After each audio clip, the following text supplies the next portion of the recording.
আল্লাহ রাব্বুল আলামিন আমাদেরকে দয়া করে এই সহজলভ্য নেকি অর্জনের জন্য মক্কার মধ্যে সরাসরি আসার মতো তৌফিক দান করলেন। সে আল্লাহ পাকের শুকরিয়া আদায় করি, আলহামদুলিল্লাহ। রাসূলুল্লাহ সাল্লাল্লাহু আলাইহি ওয়াসাল্লাম আরো ইরশাদ করেন, পৃথিবীর মধ্যে সবচেয়ে নিম্নমানের এবং নির্দিষ্ট জায়গা হল বাজার। গোটা পৃথিবীর মধ্যে সবচেয়ে সম্মানিত এবং উন্নত মানের জায়গা হল মসজিদ। এই ওয়াজ শোনার জন্য বাজারে অনেক ভাইরা হয়তো বসেছেন, মসজিদে আসেননি। তাদের ধারণা যে মসজিদে গেলে যা শুনবো বাজারে বসে তাই তো শুনতেছি।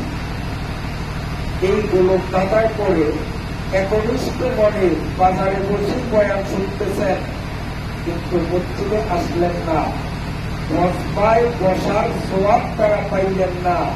আল্লাহ পাক আমাদেরকে তাদের থেকে আলাদা করে সরাসরি মসবায় আসার মতো সুবর্ণ তৌফিক দান করলেন। এই জন্য আরেকবার আল্লাহ শুকরিয়া আদায় করি, আলহামদুলিল্লাহ। সম্মানিত সুধীমণ্ডলী, আমার আগে হযরত মাওলানা মুফতি আব্দুল মমিন সাহেব দামাত বারাকাতুহু মেরাজ সম্পর্কিত আলোচনা আপনাদের সামনে করতেছিলেন, ঠিক আছে না? এই মেরাজ আল্লাহ তাআলা পৃথিবীতে যত নবী পাঠিয়েছেন কোন নবীর ভাগ্যে ঢুকেনি, শুধুমাত্র আমার নবী, আপনার নবী জনাব মুহাম্মদুর রাসূলুল্লাহ সাল্লাল্লাহু আলাইহি ওয়াসাল্লাম। আর কারণ নবী আলাইহিস সালাম যেদিন মেরাজে রওনা দিবেন, সেদিন আল্লাহ পাক হযরত জিবরাইল ফেরেশতাকে হুকুম করলেন, জান্নাত থেকে বুরাক নামের একটা বাহন সাজিয়ে গুছিয়ে নবীকে বাইতুল্লাহ শরীফ থেকে বাইতুল মুকাদ্দাস হয়ে আসমানে আনতে হবে। হুয়া হুকমে জিবরিলে কোয়ু শতাব, হুয়া হুকমে জিবরিলে কোয়ু শতাব, বুরাকে জান্নাত से लेकर इंतजार, सजा उसको दीवारों से ना वफा, और उसको खानाए काबा पे लेके जा।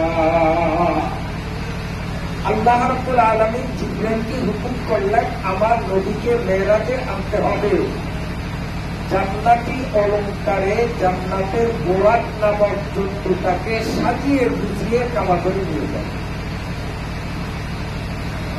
হযরত জিবরাইল আলাইহিস সালাম, আমি এই বিষয়ে অল্প কিছু কথা বলি, আমার তেলাওয়াতকৃত আলোচনায় আমি তুলে ধরছি ইনশাআল্লাহ।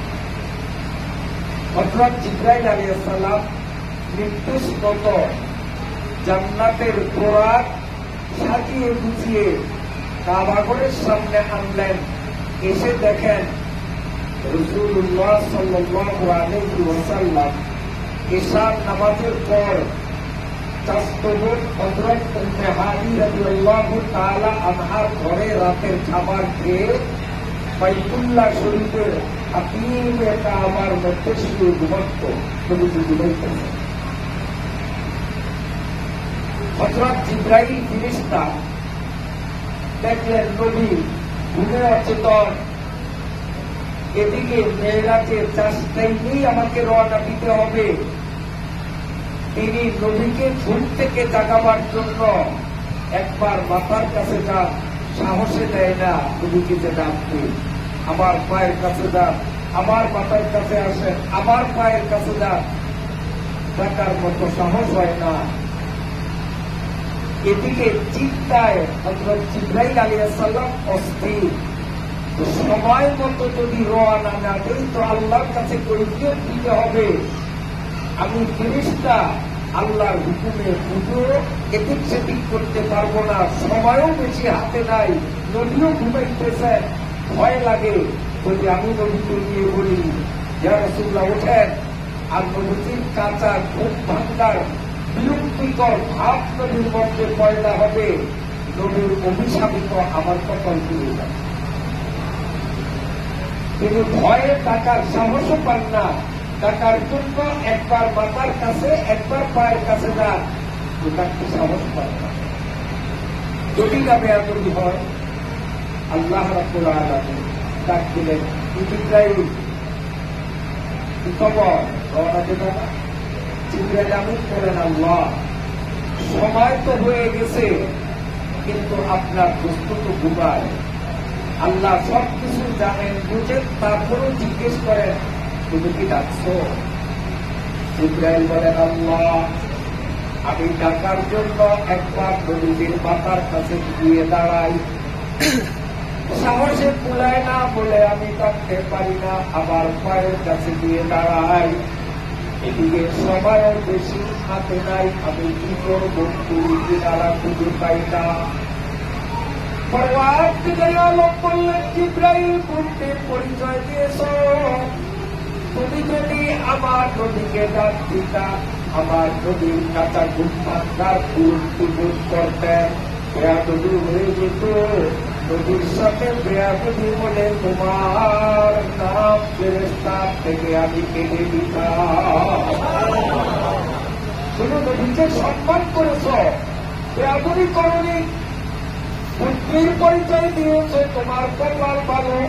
আমি আল্লাহ তোমাকে কৌশল শিখাইয়া দেই, আমার দুষ্টের পায়ের কাছে গিয়ে তোমার হাতের তালু নবীর পায়ের তালুর সাথে মিলিয়ে আসতে হালকা হালকা করে চাপ দাও।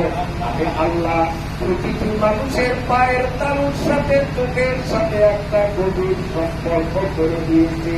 পায়ের তালুতে তুমি হাতের ছোঁয়া দিয়ে আলতো ভাবে চাপ দিলেই অনায়াসে তার চোখ খুলে যাবে, কাঁচা ঘুম ভাঙ্গার বিরক্তি তখন থাকবে না। কাঁচা ঘুম ভাঙ্গালে মানুষের মধ্যে যে একটা বিরক্তি ভাব আসে, যদি এইভাবে পায়ের তালু বর্তন করার মাধ্যমে ঘুম ভাঙ্গানো হয়, তাতে মানুষের বিরক্তি ভাব আসে। বন্ধুরা আমার, বলেন তো দেখি, আমাদের নবীর পরে কিয়ামত পর্যন্ত আর পরে কয়জন নবী দুনিয়াতে আসবেন? কয়জন আসবেন? আনা খাতামুন নাবিয়্যিনা লা নাবিয়্যা বাদি ওয়ালাকিন রাসূলুল্লাহি ওয়া খাতামান নাবিয়্যিন। আমার নবী শেষ নবী, কিয়ামত পর্যন্ত আর নবী আসবেন। কিন্তু নবীর চেয়ারটা খালি থাকবে না। নবী যেই দায়িত্ব নিয়ে দুনিয়াতে এসেছেন, এই দায়িত্ব পালনের দায়ভার কিয়ামত পর্যন্ত আলেমদের উপরে আল্লাহ রাসূল থেকে দায়িত্ব দেওয়া হবে। যেই কাজ নবী করছেন, উম্মতের উলামা ইকরাম উম্মতের মধ্যে সেই নবীওয়ালা মেহনত করবে, নবীর কাজ সমাধান করবে। এই জন্য আল্লাহ রাসূল বলেছেন, যেহেতু আমি শেষ নবী, কিয়ামত পর্যন্ত আর কোন নবী আসবে না। আমার উম্মতের আলিমরা যখন নবীর দায়িত্ব পালন করবে, আমার উম্মতের আলিমদের মর্যাদা তোমাদের কাছে এক একজন নবীদের মতো সম্মানী হবে।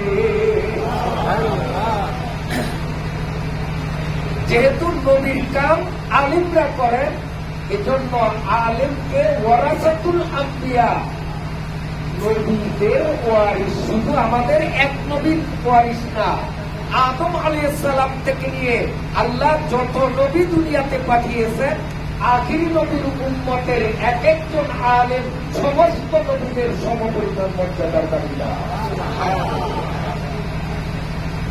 মেরাজের এই ঘটনায় আমাদের সবক দেওয়া হল, জিবরাইল আলাইহিস সালাম আল্লাহর রাসূলের ইজ্জত করেছেন, তার সম্মান ঠিক রয়েছে।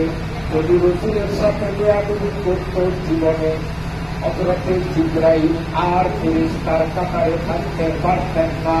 এখান থেকে সবক নিতে হবে, কিয়ামত পর্যন্ত আগত উম্মতের সাধারণ মানুষ যদি আলেম ওলামাদের ইজ্জত করে, নিজের সম্মান আল্লাহর কাছে বহাল থাকবে, আলেমের সাথে বেয়াদবি করবে, তার কপাল পুড়ে যাবে। তার কারণ আলেমরা বলেন আল্লাহ রসুলদের ওয়ারিস, সমস্ত রসুলদের ওয়ারিস। আল্লাহর নবী বলেন মান আকরামা আলিমান ফাকান্নামা আকরামা সাবঈনা নাবিয়্যা। নবীজি বলেন আমার উম্মতের একজন আলেমকে যে সম্মান করবে, সে যেন ৭০ জন নবীকে সম্মান করল। মনে করেন হযরত মাওলানা ফিরোজ সাহেব আপনাদের এলাকার একজন বরেণ্য আলেম, বুজুর্গ আলেম, হযরত মাওলানা ফিরোজ সাহেবের সাথে বাজারে দেখা যায়, একদম প্রচলিত। আপনি দিনই স্বার্থে, দুনিয়াবি স্বার্থে না, আলেম হিসাবে সম্মান করে হুজুরকে নিয়ে আপনি এক কাপ রং চা খাওয়াইলেন, কোথার কথা। আপনি মাওলানা ফিরোজ সাহেবকে সম্মান করলেন এক কাপ চা দিয়ে, আল্লাহর ফেরেশতারা আপনার আমলনামায় লিখবে আপনার বাড়িতে ঈসা, মূসা, ইব্রাহিম, খলিলুল্লাহর মতো ৭০ জন ফেরেশতা যেন আসলো, আর আপনি ৭০ জন ফেরেশতার হাতে ৭০ কাপ চা তুলে দিলেন, ওই পরিমাণ সওয়াব আল্লাহ আপনাকে দিবে। এবার উত্তরটি আসে, একজন আলেমকে ইজ্জত করা মানে ৭০ জন আলেমকে ইজ্জত করা। তাহলে একজন আলেমের সাথে বেয়াদবি করা মানেও ৭০ জন নবীর সাথে বেয়াদবি করা। যারা এই জমানায় হক্কানি আলেমদের সাথে বেয়াদবি করে, যদি এরা নবীদের আমলে আসত তো এরা নবীদের সাথেও বেয়াদবি করত। যারা উম্মতের আলেমদেরকে ইজ্জত করে, এই মানুষগুলো যদি নবীর আমলে দুনিয়াতে আসতেন তো এই মানুষগুলো নবীদেরকেও ইজ্জত করতেন। কথা ঠিক। আলেমের ইজ্জত কতখানি আল্লাহ পাক বলেন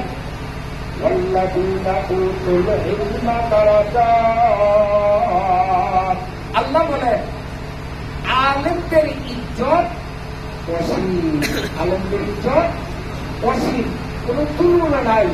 আল্লাহর কাছে আলেমের মর্যাদা কত বড় আল্লাহ নিজেই বলেন উতুল আল্লাযীনা উতুল ইলমা দারাজাত, দারজাতুনের বহুবচন হলো দারাজাত। কত মর্যাদা অনেক বড়, কত বড় তার কোন সীমানা আল্লাহ দেন নাই। আল্লাহ বুঝাইতেছেন, হে আমার বান্দারা, আমি আল্লাহর এক নাম হলো আলিম। আলিম হওয়া আমার গুণ, এই গুণ আমার নবীর উম্মতের মধ্যে যাদের মধ্যে থাকবে তাদের নাম আলিম। আমি আল্লাহ যেমন অসীম, উম্মতের আলিমদের মর্যাদাও আমি আল্লাহর কাছে অসীম। এজন্য হক্কানি আলিম ওলামাদেরকে আমরা দ্বীনি স্বার্থে মহব্বত করব, নবীদের মহব্বতের সওয়াব আমাদের আমলনামায় পাবো। রাজি আছেন না সবাই? আল্লাহ তাআলা আমাদেরকে তৌফিক দান করেন। আলেমের মর্যাদা কতখানি এটা একটু উদাহরণের মাধ্যমে আপনাদের সামনে আমি পরিষ্কার করার চেষ্টা করছি। আমার এই যে কপালের নিচে দুইটা চোখ আছে, আপনাদেরও তো আছে। এই চোখ দুইটা প্রত্যেকটা মানুষের এই জায়গায় কপালের নিচে আল্লাহ কেন দিলেন? এই চোখ দুইটা তো শরীরের অন্য জায়গায় অত দিতে পারতেন কি পারতেন? আল্লাহ চোখ এই জায়গায় না দিয়া এই চোখটা তো আমার এখানে দিলে কোনো সমস্যা আছে? এইভাবে হাত করতে পারতেন তার চোখ দিয়া। চোখ আল্লাহ আমার এখানেও তো দিতে পারতেন, তোর দিয়ে এই জায়গা দিয়ে একটু ফুটা করতো, ওই ফুটা দিয়ে আমরা সব দেখতাম। কিন্তু আল্লাহ চোখ কেন এখানে দিলেন? এটা রানে দিতে পারতেন, পায়ের গলায় দিতে পারতেন কি পারতেন না? ইন্নাল্লাহ আলা কুল্লি শাইইন কাদির।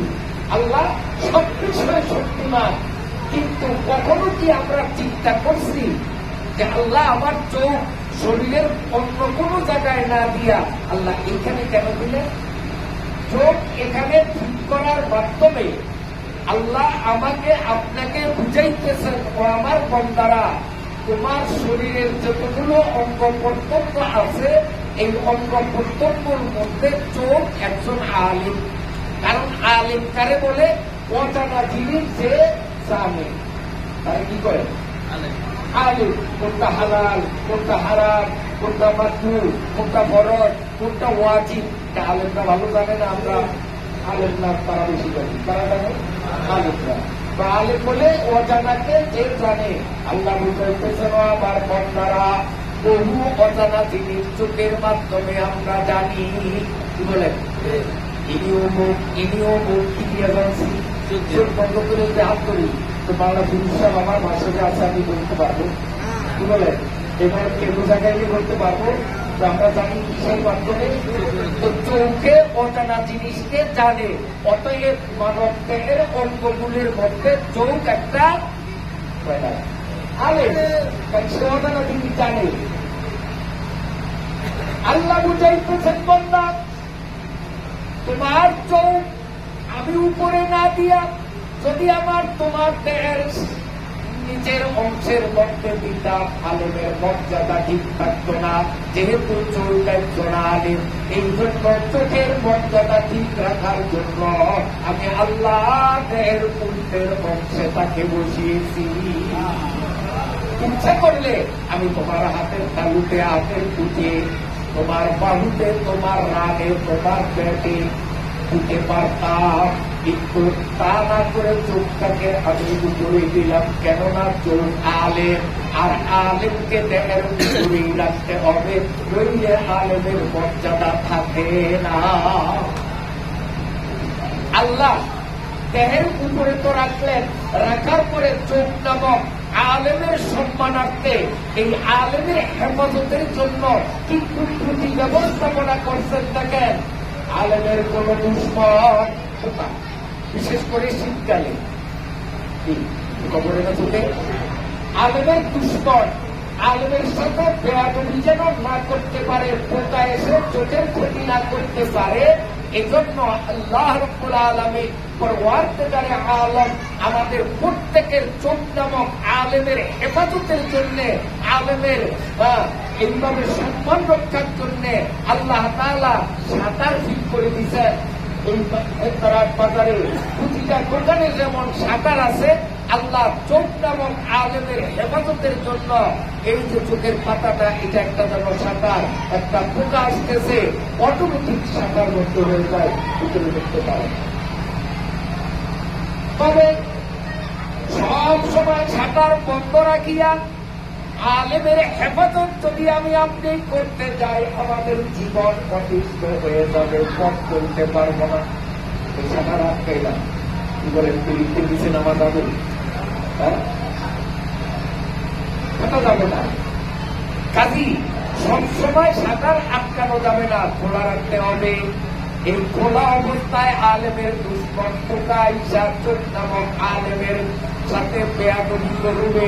আল্লাহ রাব্বুল আলামিন সাঁতারের উপরে দুটো পশম বসিয়ে দিয়েছেন। এই পশমগুলো পোকা আসলে আপনার আমার নিয়োগ করা লাগে না, অটোমেটিক পশমগুলো দাঁড়িয়ে পোকাগুলোকে প্রতিহত করে। তুই কি জানোস এখানে একজন আলেম আছে, কার সাথে বেয়াদবি করবে? আপনার সার্বক্ষণিক আলেমের খেদমতে নিয়োজিত। এই পশমগুলো দাঁড়িয়ে যায়, একসাথে বাড়ি খেয়ে পোকা সরে যায়। তারপরেও এই সাঁতারকে ফাঁকি দিয়ে, এই পাহারাদারদেরকে ফাঁকি দিয়ে যদি কোন পোকা ভিতরে ঢুকে চোখ নামক আলেমের ক্ষতি করার চেষ্টা করে, পরওয়ারদিগার আলম বলেন, ও মানুষ, তুমি কি লক্ষ্য করেছ? আমি আল্লাহ তোমার চোখ নামক আলেমের সম্মান, আলেমের ইজ্জত ঠিক রাখার জন্য আমি আল্লাহ কি পদ্ধতি ব্যবস্থাপনা করলাম। প্রতিটা মানুষের চোখের ভিতরে আল্লাহ বলেন, আমি এক ধরনের এসি বসিয়ে দিয়েছি, এসি জমা রেখেছি। যদি কোনো পোকা চোখের ভিতরে, এই চোখের গুরু এবং সাঁতারকে ফাঁকি দিয়ে যদি চোখের ভিতরে ঢুকে যায়, আল্লাহ বলেন তুই আলেমের সাথে ঘোরাঘুরি করতে আসি তোরে তরং শিক্ষা দেওয়ার জন্য। আমার আলেমের পাশে আমি এসিডের গোড়াউন রাখলাম, ওই এসিডের ছোঁয়ায় পোকাটা সঙ্গে সঙ্গে মরে যায়। আপনারাই বলেন জীবনে কোনোদিন চোখের ভিতর থেকে জীবিত পোকা বাহির করার ইতিহাস কেউ দেখাইতে পারবো? চোখের ভিতরে পোকা পড়ছে, এটাকে বাহির করছি। কারণ চোখের পানিটা এক ধরনের এসিড, ওই এসিডের ছোঁয়ায় পোকার সঙ্গে সঙ্গে মরে যায়। আল্লাহ তাআলা চোখের হেফাজতের জন্য এত কিছু কেন করলেন? যেহেতু মানব দেহের মধ্যে চোখ একজন আলিম, এই আলিমকে দেহের উপরে না বসাইলে তার মর্যাদা থাকে না। এই আলিমের হেফাজতের সার্বিক ব্যবস্থাপনা না করলে আলিমের মর্যাদা থাকে না। এই জন্য আল্লাহ তাআলা কুদরতি ব্যবস্থাপনা করেন। এবার আসেন আরেকটু নিচে নামে। এই যে কান, আসলে এই যে আমি ধরলাম এটাকে আমরা কান বলি, এটা কিন্তু কান না, কান হলে ফুটার ভিতরে। মূলত কান কোথায়? ফুটার ভিতরে। এইটা হলো একটা টাওয়ার। টাওয়ার, এই যে টাওয়ার আছে না, মোবাইলের টাওয়ার, টাওয়ারে কি করে আওয়াজে দড়িয়া আমার মোবাইলে পৌঁছায়। এইটা হলো একটা টাওয়ার, এইটা আওয়াজে দড়িয়া ওই ভিতরে কানের কাছে পৌঁছায়। কান কিন্তু ভিতরে, এটা কান না। এটা যদি কেউ এইভাবে কাটিয়েও ফেলায় তারপরেও সে শুনবে, কিন্তু কাছের থেকে ডাকলে শুনবে, দূরের থেকে ডাকলে শুনবে না, কারণ তার টাওয়ার নাই। এটা হলো টাওয়ার। কান হলো ভিতরে। আল্লাহ রাব্বুল আলামিন বুঝাইতেছেন আমার বান্দারা, ফি আনফুসিকুম আফালা তুবসিরুন। আল্লাহ বলেন বান্দা তোর দেহের প্রতিটি অঙ্গ নিয়ে গবেষণা কর, আমি আল্লাহর কুদরত তোর সামনে খুলে যাবি। কানের বিবরণটা শুনবে? এবার আসে আল্লাহ কান এখানে দিলেন কেন? কান তো অন্য জায়গায়ও দিতে পারতেন। কান যদি আমার রানে বসাইতেন, কান যদি আমার পিঠে বসাইতেন, কান যদি আমার বুকুলে বসাইতেন, আমার বাহুতে বসাইতেন, তাও তো আমরা শুনতে পারতাম। কিন্তু তা না করে আল্লাহ কান কেন আমার দেহের উপর অংশে বসাইলেন? এটা গায় কেন এটা নিচে দিলেন না? আল্লাহ বুঝাইতেছেন বান্দারে, তোর দেহের মধ্যে চোখ যেমন এক আলেম, ঠিক তোর কানও একজন আলেম। অজানা জিনিস কানের মাধ্যমে আমরা জানি। আওয়াজ শুনলেই বলতে পারি বাংলা বুঝা পাইছি, কথা শুনলে বুঝি না। পরিচিত মানুষ আসলে অপরিচিত কণ্ঠ শুনলে কথা কয় তিনি ঠিক পেলাম না, ঠিক পেলাম না। তা আরেকজনের দৌড়ি বাংলার পোশাক, তা এই যে বাংলার পোশাক কি আছে, কি হাত দিয়া, হাত দিয়া, কান দিয়া। তো কান একজন আলেম, অজানা জিনিসকে জানে। আল্লাহ বলেন ও বান্দা, এই কান নামক আলেমকে যদি তোর দেহের রানে, হাতে কিংবা পায়ে বিক্রি, আলেমের দাম থাকে না, মর্যাদা থাকে না। এই জন্য আলেমের উপরে দিলাম। উপরে বসানোর পরে এই আলেমের সাথে যেন কেউ বেয়াদবি করতে না পারে, কোন পিঁপড়া কোন পোকা যেন আলেমের সাথে বেয়াদবি করতে না পারে। 24 ঘন্টা আলেমের পুরো খোলা, তারপরেও কোন কেউ বেয়াদবি করতে পারে না। এমনকি আছে ঘুরে গেছি আর পিঁপড়াই দিয়া কানের ভিতরে 3% বাসা বাঁধছে, এমন ঘটনা ঘটছে কি করছেনি? চোখের নসের শাটার আছে, শাটারটি আর আটকাই, কানে কি শাটার আছে? কানের ফুটায় নাই। এটা তো 24 ঘন্টা খোলা। তো জাগ্রত অবস্থায় আমরা পিঁপড়া দেখলে তাকে দমন করি, ঘুমন্ত অবস্থায় অচেতন থাকি। কিন্তু জীবনের পৃথিবীতে এমন ঘটনা শোনা যায় নাই। অমুকে ঘুমে অচেতন থাকার কারণে পিঁপড়া তার কানের ছিদ্রের মধ্যে ঢুকে সেখানে বাসা বাঁধছে, এমন ঘটনা আসেনি। কেন পিঁপড়া কেন যায় না? আল্লাহ তাআলা এই কান নামক আলেমের মর্যাদা ঠিক রাখার জন্য, তার সম্মানকে অক্ষুণ্ণ রাখার জন্য 24 ঘন্টা বান্দার জাগ্রততার কিংবা ঘুমন্ততার 24 ঘন্টা কান নামক আলেমের হেফাজতের জন্য আল্লাহ একদল ফেরেশতা বাহিনী মোতায়েন করেছেন। আমি আপনি ঘুমে অচেতন থাকলেও আমাদের ঘুমন্ত অবস্থায়ও সে আল্লাহর মোতায়েন করা ফেরেশতারা কার নামক আলেমের হেফাজত করতেছেন, পাহারাদারি করতেছেন। আসলে এই যে আমাদের মুখের মধ্যে জিহ্বা, এই জিহ্বাটা আল্লাহ আমার শরীরের অন্য ফিটিং না করিয়া এই জিহ্বাটা আল্লাহ আমার মুখের মধ্যে দেহের উপর অংশে কেন দিলেন? আল্লাহ বুঝাইতেছেন, ও বান্দা, চোখ যেমন আলেম অজানাকে জানে, কান যেমন আলেম অজানাকে জানে, তোর শরীরের অঙ্গগুলোর মধ্যে জিহ্বাটাও একজন আলেম। এই জিহ্বাও অনেক অজানা জিনিসকে করে জানায়।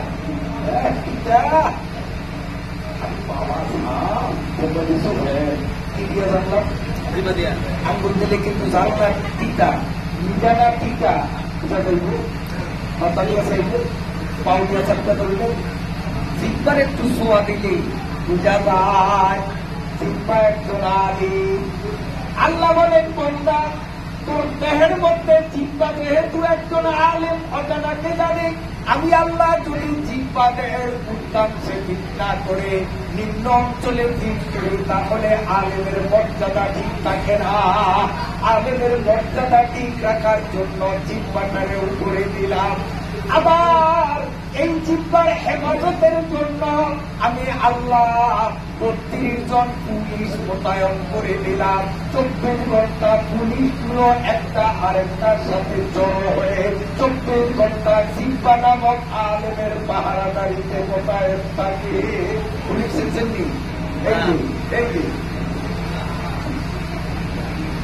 এখন তাদের কাছে জিহ্বার কাছে কেউ বলতে পারবে? পুলিশ, আল্লাহ পুলিশ দিয়ে দিলেন জিহ্বার হেফাজতের জন্য। কেন? যেহেতু জিহ্বা একজন আলেম। প্রভাব থেকে লোক বুঝাইতেছেন, অবস্থা তোর শরীরের মধ্যে যে চোখ, কান, জিহ্বা এগুলো আলেম, নাক আলিম, এই জন্য আমি তোর এই জিনিসগুলাকে দেহের উপর অংশে দিলাম, নিচে দিলাম না। নিচে দিলে আলেমের মর্যাদা ঠিক থাকে না। এবার আমরা সামান্য পর্যালোচনায় বুঝলাম, আমার এই গলার উপর থেকে মাথার তালু পর্যন্ত এটা হলো যেন উলামানগর। এটার নাম কি? উলামানগর। উলামানগর বলতে আলেমদের বসবাসের জায়গা। এই একটা আলেম, এই একটা আলেম, এই একটা আলেম, মাথার উপরে বসা আছে আরেক আলেম। ব্রেন ব্রেন ব্রেন দিয়ে অজানা জিনিসকে জানি না। তোর এই চোখ, নাক, জিহ্বা এগুলোর থেকে বড় আলেম হইল কে? ব্রেন। ব্রেন ঠিক এগুলো কাজ করবে, ব্রেন ঠিক এগুলো কাজ করবে না। তো এখন আপনারাই বলেন, ব্রেন বড় আলেম না ছোট আলেম? নাক, কান, চোখ, জিহ্বা এগুলোর থেকে ব্রেন বড় না ছোট? বড় আলেমকে তো উপরেই রাখতে হবে। এই জন্য আল্লাহ তাআলা ব্রেনটাকে কোথায় রাখছেন? একবারে উপরে মাথার তালুতে রাখলেন। রাখার পরে আলমের সেফটির জন্য, হেফাজতের জন্য আল্লাহ পাতলা একটা কভার দিলেন। এবার কোরবানিতে গরু জবাই করলে তার মাথাটা ভাঙলে দেখবেন মগজগুলোর উপরে পাতলা একটা আবরণ। ঠিক এইরকম আমার আপনার ব্রেনের উপরও আল্লাহ ব্রেন নামক আলেমের হেফাজতের জন্য একটা বেড়া দিয়ে ওর মধ্যে সযত্নে আলেমকে বসাইলেন। এরপরে এই বেড়াটা যেহেতু হালকা পাতলা, শত্রুরা ব্রেন নামক আলেমের ক্ষতি করতে পারে, এই জন্য আল্লাহ ওই পাতলা বেড়ার উপরে আরেকটা ঢালাই করে বেড়া দিয়ে দিলেন। এটাকে আমরা বাংলা ভাষায় বলি মাথার খুঁটি। একেবারে সিমেন্টের ঢালাই, সিমেন্টের ঢালাই মতো শক্ত। বন্ধুরা আবার এই ঢালাই এটা গরম হইয়া আলেমের সমস্যা বলতে পারে। যাতে এই বেড়াটা সবসময় ঠান্ডা থাকে, অতিমাত্রায় গরমের ব্রেনের ক্ষতি না হয়। এই জন্য রব্বুল আলামিন যেদিন আমি আপনি মায়ের পেট থেকে আসলাম সেদিন থেকে নিয়ে মরণ পর্যন্ত আমাদের মাথার উপরে কতগুলো চুল গজাইয়া দিলেন, যাতে করে এই ঢালাই নামক বেড়াটা গরম না হয়। সুবহানাল্লাহ, সুবহানাল্লাহ। ব্রেনের থেকেও বড় আরেকজন আলেম আমাদের দেহে আছে, সেই মিয়া থাকেন, বড় হুজুর থাকেন এখানে, যিনি সবার উপরে, ব্রেনের উপরে। ইন্না ফিল জাসাদি লামুদগা ইযা সালুয়াত সালুআল জাসাদু কুল্লুহু ওয়া ইযা ফাসাদাত ফাসাদাল জাসাদু কুল্লুহু আলা ওয়া হিয়াল কলব। আমাদের কলব, হৃৎপিণ্ড ভিতরে আছে। এই হৃৎপিণ্ড কলব, এটা ব্রেনকে নিয়ন্ত্রণ করে। ব্রেনের থেকেও বড় আলেম। এখন কথা হইল, তাহলে ওদের তুলনায় ব্রেন বড়, ব্রেনের উপরে রাখছে, আর কলব যখন ব্রেনের থেকেও বড়, তাইলে তো মাথার উপরে পাশ গাড়িয়া পাশের মাথায় রাখার দরকার ছিল কলমটা, কিন্তু কলমটা নিচে নামাইলেন কেন? কলমটার উপরে ওঠার দরকার আছে না, যেহেতু সে সবচেয়ে বড়, সবচেয়ে বড়। আল্লাহ আল্লাহ আল্লাহ এই বড় হুজুরকে, বড় আলিমকে মাথার উপরে নয়, আল্লাহ আমাদের বুকের মধ্যে কেন দিলেন? এখানে রহস্য আছে। যেহেতু আপনি ফিতা দিয়ে মাথার তালু থেকে পায়ের তালু পর্যন্ত মাপবেন, দেখবেন আমার সিনাটা হলো মিডল পয়েন্টে মাঝখানে, এটা হলো মাঝখানে। আর যে কোনো দেশের রাজধানী দেশের মাঝখানে। বাংলাদেশের রাজধানী ঢাকা, পূর্বে পশ্চিমে উত্তরে দক্ষিণে সারা বাংলাদেশ, মধ্যখানে ঢাকা, ঢাকাই হলো বাংলাদেশের রাজধানী। আর দেশের প্রধান তিনি রাজধানীতেই তো থাকেন। ডাক্তার ইউনূস এখন প্রধান না, কোথায় থাকেন? ঢাকা। এর আগে প্রধান ছিল শেখ হাসিনা, কোথায় থাকতো? ঢাকা। তার আগে খালেদা জিয়া কোথায় থাকতো? ঢাকা। এইরকম যত রাষ্ট্রের প্রধান সবাই তো কোথায়? এক কিনারে থাকে না, এক সাইডে থাকে না। আল্লাহ বলেন, আমি যদি কলমটাকে মাথার উপরে দেই, তাহলে এই দেহ নামক রাজ্যের এক সাইডে হয়ে যায়। ওই আলেমের মর্যাদা ঠিক থাকে না। এই আলেম যেহেতু সমস্ত আলেমদের মধ্যে প্রধানমন্ত্রীর মর্যাদা রাখে, অতএব বড় আলেমের জায়গা আমি নিজের কয়েকটি রাজধানী বুকের মধ্যে করে দিলাম।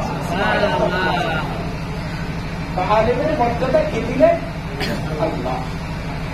কত মর্যাদা? আল্লাহ বলেন, ওয়াল্লাযীনা উতুল ইলমা দারাজাত। আলেমের মর্যাদা যে কত, এটার পরিসংখ্যান নেওয়া সম্ভব নয়। আল্লাহই জানেন আলেমের মর্যাদা আল্লাহর কাছে কত বড়। এখন প্রশ্ন করতে পারেন, আমরা বর্তমান সমাজে অনেক জায়গায় দেখি আলেমদেরকে তুচ্ছ জ্ঞান করা হয়। হ্যাঁ, এভাবে নষ্টা পরিমণিকে ফুলের মালা দিয়ে জেলখানার থেকে জেলখানায় নেওয়া হয়, বের করা হয়। আর আলেমদেরকে হাতে পায়ে লোহার বেড়ি দিয়ে আলেমদেরকে কোটে তোলা হয়। এই বাস্তব ঐশিকে হয় না। আলেমের এত মর্যাদা, কিন্তু বাস্তবে তো দেখি আমরা আলেমদেরকে মানুষ তুচ্ছ জ্ঞান করি।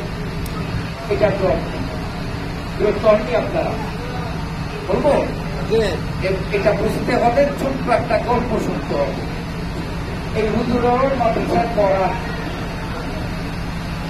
গুলিস্তা নামে একটা কিতাব, শেখ সাদি রহমতুল্লাহের লেখা, জগৎ বিখ্যাত, সকলের কাছে গ্রহণযোগ্য একটা কিতাব। গোটা পৃথিবীর সকল মাদ্রাসায় পড়ানো হয়, স্কুল, কলেজ, ইউনিভার্সিটিতেও শেখ সাদির এই গুলিস্তা কিতাবের অনুবাদ করানো হয়।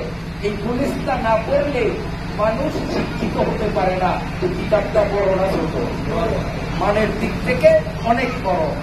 এক মাদ্রাসায় এক হুজুর গুলিস্তা পড়াইতেন, আর ছাত্রদেরকে বলতেন, এই যে গুলিস্তার এই এক একটা কথা, এক একটা বাক্যের দাম লাখ টাকার থেকেও বেশি। এক একটা বাক্যের দাম, এক একটা কথার দাম লাখ টাকার থেকেও অনেক বেশি।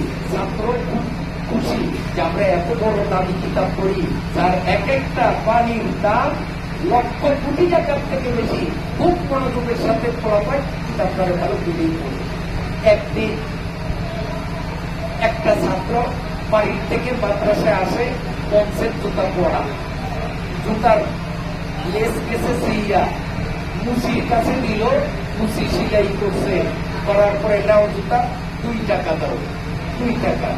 ওই ছেলেটা বলে, কাকু আমার পকেটে কোনো টাকা নাই, আমি গুলিস্তা বলি প্রতিদিন, এই গুলিস্তার এক একটা কথার দাম লাখ টাকার থেকে বেশি।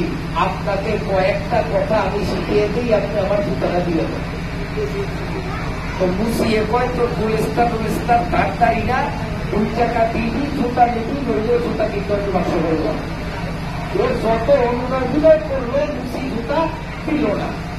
মাদ্রাসায় আসছে, অন্ধকার, ওগুলো তাই তীরে, কাউকে তীরে লাগবো না, আমি আর ক্লাসে পড়বো না, আমার নাম কাইটা দেন, আগামীকাল থেকে আর মাথায় আসবো না, শেষ পুজো আমি যাই, গুলো সালাম আলাইকুম। গুরুকে হাত করলেন, ঘটনা কি? নিয়মিত পরশ, কি সুন্দর করে পড়ালেখা, হঠাৎ করে কোন ঘুরতে পাইছে বা ঘুরতে পায় না, আসল যদি এতদিন আপনি দান্দাবাজি করছেন, ধোকাবাজি করছেন, মিথ্যা কথা আমাদেরকে আটকে দিচ্ছেন। গুলিস্তার এক একটা কথার দাম নাকি লাখ টাকার থেকে বেশি। তো 2 টাকার মূল্য গুলিস্তার কথার নাই। আমি 10-20টা কথা মুসিরে শিখাবো বলছি, মুসি কয় গুলিস্তার আমার দরকার নাই, 2 টাকার দরকার, আমার 2 টাকা দেয়, নইলে জুতা দিব না। ওই আপনার গুলিস্তার কথা তো মুসির কাছে 2 টাকার মূল্য নাই, আমার জুতা নাই নাই, ডাক্তার খালি পাই আইছি। বুঝলে তাই, ঠিক আছে, তুই যখন পড়বি না, তো সেই সিদ্ধান্ত কালকে নিবি। আজকে এতদিন আমার কাছে যখন পড়ছ, তো আমার একটা হুকুম তো মানতে হবে। তা হুকুর আচ্ছা বলেন, সরকারের মতো একটা হুকুম মানতে হবে। হুজুরের মাংস বইটা একটা টাকা দিলেন, পাথরের টাকার মতো গোল দিয়া বললেন, এটা মুসির কাছে নিয়ে আনা। নিয়ে বলবি যে মুসির কাকু, এটা কিন্তু মুক্তা, এটার দাম 7 রাজার দর, আপনি মুক্তাটা রাখেন, আমার জুতাটা দেন, দেখ খুশি কি করে। তাই এই কয়, কাকু এটা আপনারা দিলাম, পাথরটা রাখেন, আমার জুতা দেন।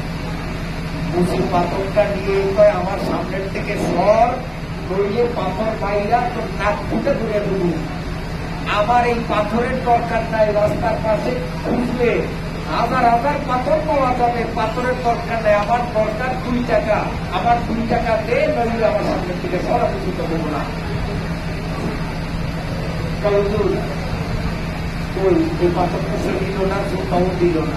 তো বাবু আরেকটু কষ্ট করে, বা টাউনে যাবো বাবা, যাইয়া বড় স্বর্ণের দোকানে ঢুকবি, ভূমিকা কর্মচারীদের সাথে কথা বলবি না, মেইন মালিক দোকানের যে তার কাছে যাবি, গিয়া পাথরটা দেখাবি, আমি এটা বেশি দেখবি সে কি বলে। তবে দাম যতই বলো, তুই এক কথাই বলবি লাস্টে, যে এটার মালিক তো আমি না, এটার মালিক হল আমাদের হুজুর, হুজুরের অনুমতি ছাড়া আমি আপনারে কথা বলতে পারি না, আমার কথা ছাড়া মাল কিন্তু বেচবি না, কত মূলাই সুবিধা দেখবি।